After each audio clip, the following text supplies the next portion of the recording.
Je ne sais pas si vous suivez l'actualité africaine, mais il y a de cela 2 à 3 jours, le coach algérien Djamel Belmadi a tenu des propos que je trouve choquants, que je trouve graves. Je ne vous en dis pas plus, on se retrouve après le générique. My name is Kevin Wonder. Here we go.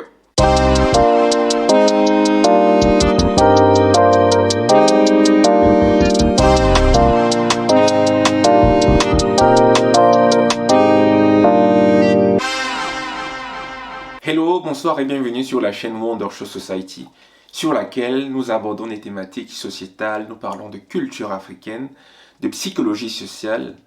Nous avons également une deuxième chaîne qui s'appelle Wonder Show, cette fois-ci sur laquelle nous parlons d'entrepreneuriat, de leadership et d'art oratoire. Sur cette chaîne-là, nous avons déjà reçu des personnes telles que Philippe Simo, telles que le professeur Viviane Ondoa-Biwole, telles que Jean-Pierre Banga et bien d'autres personnes faisant des choses admirables, ayant des parcours tout aussi inspirants.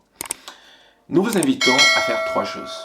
À vous abonner à nos 2 chaînes, Wonder Show Society et Wonder Show, pour ne pas rater nos prochains contenus, pour ne pas rater des vidéos comme celle-ci, des interviews. Deuxièmement, nous vous invitons à partager vos points de vue. Si vous avez des arguments, nous serons curieux de les avoir en commentaire. Si vous n'avez pas forcément d'arguments, vous pouvez juste mettre en commentaire d'accord ou alors pas d'accord si vous n'êtes pas d'accord avec la vidéo. Et en troisième lieu, nous vous invitons à partager nos contenus à vos proches afin de faire grandir notre communauté, car nous allons toucher un maximum de personnes. Alors, comme je l'ai dit en introduction, je m'en vais là réagir aux propos tenus par le coach algérien Djamel Belmadi. Je tiens à clarifier quelque chose. Je ne tiens pas à m'attaquer personnellement à Djamel Belmadi, je ne suis personne pour le juger, mais je tiens plutôt à donner mon avis sur ses propos. Alors, j'aimerais dire ceci. En observant la société de manière générale, je me suis rendu compte que le meilleur moyen de connaître quelqu'un, de connaître le caractère de quelqu'un, ce n'est pas quand les conditions lui sont favorables, ce n'est pas quand il se trouve dans un contexte adéquat, dans un contexte dans lequel il se sent à l'aise. Mais en réalité, le meilleur moyen de connaître quelqu'un, c'est quand il est confronté à des contraintes, c'est quand il ne se sent pas à l'aise, c'est quand il est face ou alors confronté à des difficultés. Et là, vous allez véritablement voir qui il est, vous allez véritablement voir son caractère. Vous allez comprendre pourquoi je le dis à la fin de cette vidéo. Je me permets, pour qu'on comprenne bien mon opinion, de recontextualiser quand même les choses. Vous savez, le Cameroun a organisé en janvier, entre janvier et février 2022, la Coupe d'Afrique des Nations. Et durant cette CAN, il y a eu plusieurs pays qui ont participé, le Sénégal, la Côte d'Ivoire et l'Algérie. Et durant cette CAN, on avait déjà assisté à pas mal de critiques tenues par l'Algérie. Des critiques liées à l'environnement géographique, en tout cas à là où il logeait, des critiques liées aux conditions météorologiques, des critiques liées à l'arbitrage, des critiques liées aux conditions dans lesquelles en fait il vivait.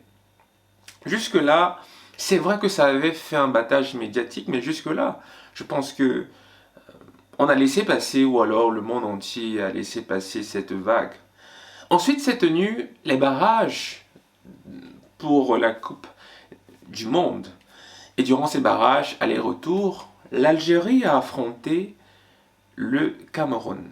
Au match aller, l'Algérie s'est fait, du moins ça a été victorieuse, a gagné le Cameroun 1-0. Et à la fin de ce match, on a pu observer un Cameroun fair play. Les Camerounais sont allés saluer les Algériens. En tout cas, le climat était très favorable, était un climat serein, un climat fair play, un climat de sport.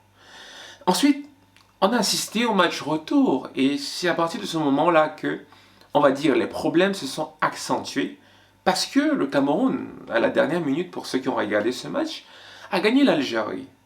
Et à partir de là, déjà à la fin du match, on s'est rendu compte que les spectateurs algériens ont cassé les chaises sur le terrain, enfin un battage médiatique. Et l'environnement en fait n'était plus, ou alors le contexte n'était plus très serein, ou alors on n'était plus fair play. Et s'en est suivi après ce match des propos justement, et c'est en cela que je voudrais en venir. On a commencé à assister à des propos du coach Jamel Belmadi qui a critiqué euh, l'arbitre Gassama, qui a critiqué ou alors qui a fait part des problèmes d'arbitrage en Afrique de manière générale. Jusque-là, on va dire que, alors, tout le monde était assez surpris, mais jusque-là, on va dire que ça l'est encore. Et il y a 2 jours de cela, le coach Jamel Belmadi a tenu des propos qui, ma foi, sont assez choquants, qui sont assez surprenants et qui mériteraient quand même que je donne mon avis. Imaginez-vous à quel point on est loin en Afrique quand ça, nous sommes l'arbitrage en Afrique, quand on arrive dans ces compétitions-là ou dans des matchs aussi importants, c'est un marché. Plus jamais de la vie, on laissera 2-3 personnes conspirer contre notre pays. On ne laissera plus jamais un arbitre comme ça venir mettre à mal un pays. Je suis obligé de dire que je n'ai pas aimé du tout le lendemain du départ de cet arbitre à l'aéroport d'Alger, le voir confortablement assis dans les salons à boire un café et un millefeuille. Ça, je n'ai pas aimé ça. J'ai vidé mon sac chez cet arbitre-là. Je l'ai croisé en Turquie après, j'ai pris le vol. Je lui ai redit la même chose. Je lui ai dit qui il était.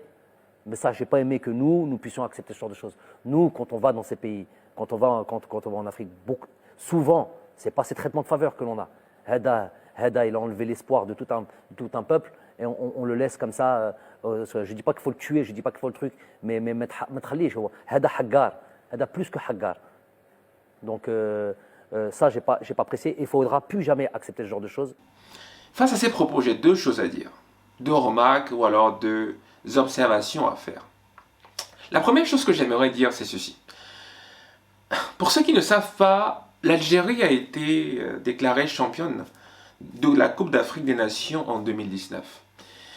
Et paradoxalement, lorsque l'Algérie a gagné la Coupe d'Afrique des Nations, on n'avait jamais entendu ce pays se plaindre des conditions dans lesquelles il vivait, de l'arbitrage, de la manière avec laquelle ils étaient traités.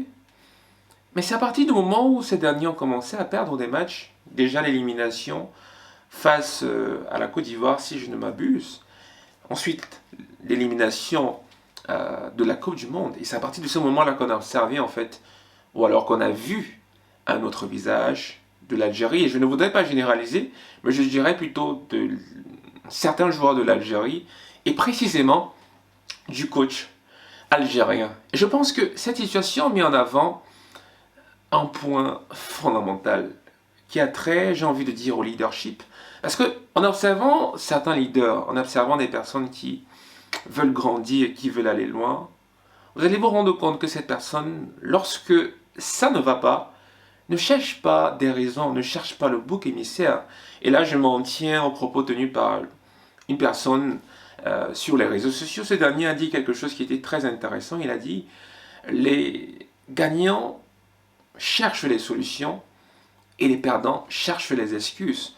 J'ai comme l'impression qu'on assiste à cette situation actuellement, une situation dans laquelle on peut voir le coach algérien chercher des excuses, chercher le bouc émissaire, chercher quelqu'un ou alors quelque chose qui pourrait expliquer le fait que l'Algérie ne se soit pas qualifiée. Et à aucun moment on observe une certaine remise en question du coach algérien. Par exemple, cette remise en question lui permettra de se rendre compte que face au Cameroun, peut-être il avait de bons outils techniques, mais il n'a peut-être pas eu une bonne approche tactique. Et c'est peut-être cette bonne approche tactique qui a fait en sorte que le Cameroun puisse arriver à bout de l'Algérie.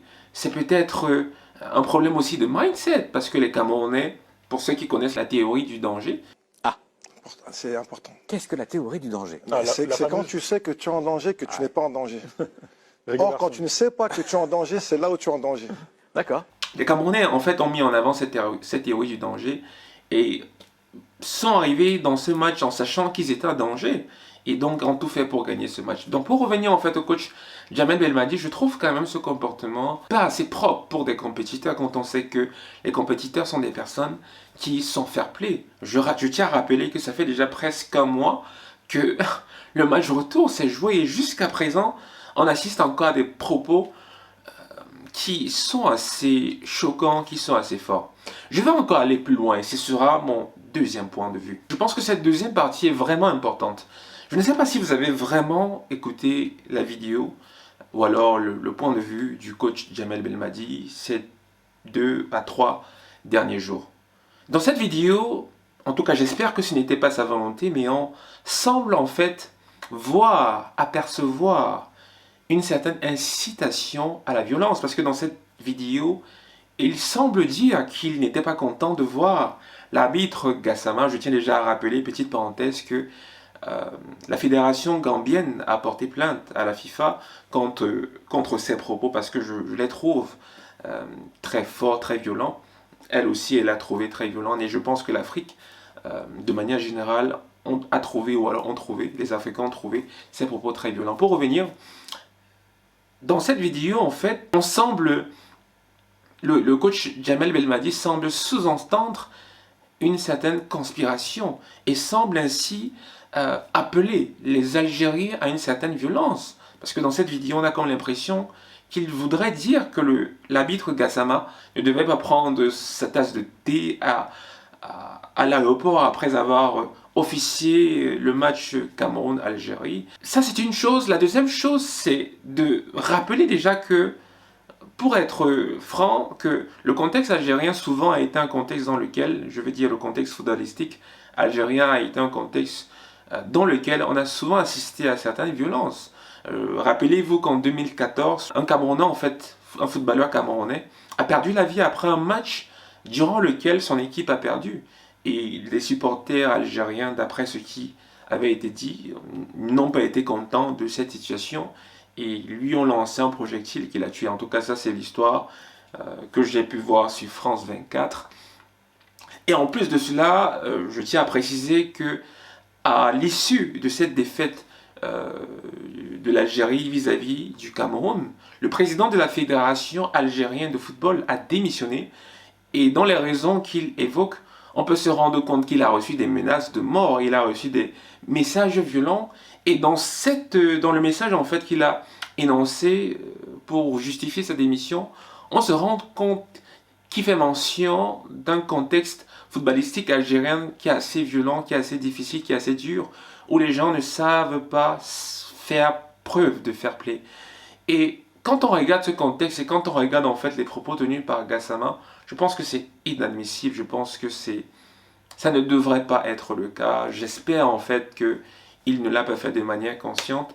J'espère que c'était juste une erreur de sa part parce qu'il a vraiment mis le cœur, il a vraiment voulu gagner ce match ou alors qualifier l'Algérie pour la Coupe du Monde. J'espère vraiment que c'est juste les émotions qui ont fait en sorte qu'il tienne ses propos parce que ses propos ne sont pas admissibles, ses propos sont choquants, incitent à la violence et ne devraient pas être tenus par un coach d'une équipe de cet acabit, ne devrait pas être tenu par un responsable, par un manager, quand on sait que le football c'est un sport de fair play où les gens savent se remettre en question, aller de l'avant, tomber, se relever et aller de l'avant. Je pense que ces propos ne sont pas admissibles. Et je pense que de manière générale, des propos comme ceux-ci, en fait, n'unissent pas l'Afrique. D'ailleurs, dans ces propos, on a l'impression que Jamel Belmadi ne se considère pas comme un Africain. Parce que quand il parle de l'Africain, il dit qu'on rentre en Afrique. On a comme l'impression qu'il ne se considère pas africain. On a comme l'impression que l'Afrique du Nord, ce n'est pas l'Afrique. Et je pense que des propos comme ceux-ci divisent l'Afrique et ne devraient pas être tenus par une personne de son acabit.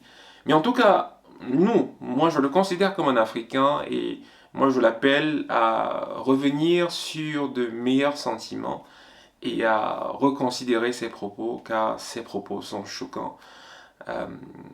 Voilà mon avis sur cette vidéo. N'hésitez pas également à dire qu'est-ce que vous en pensez déjà de mon avis. Est-ce que vous pensez que c'est justifié ce que je dis?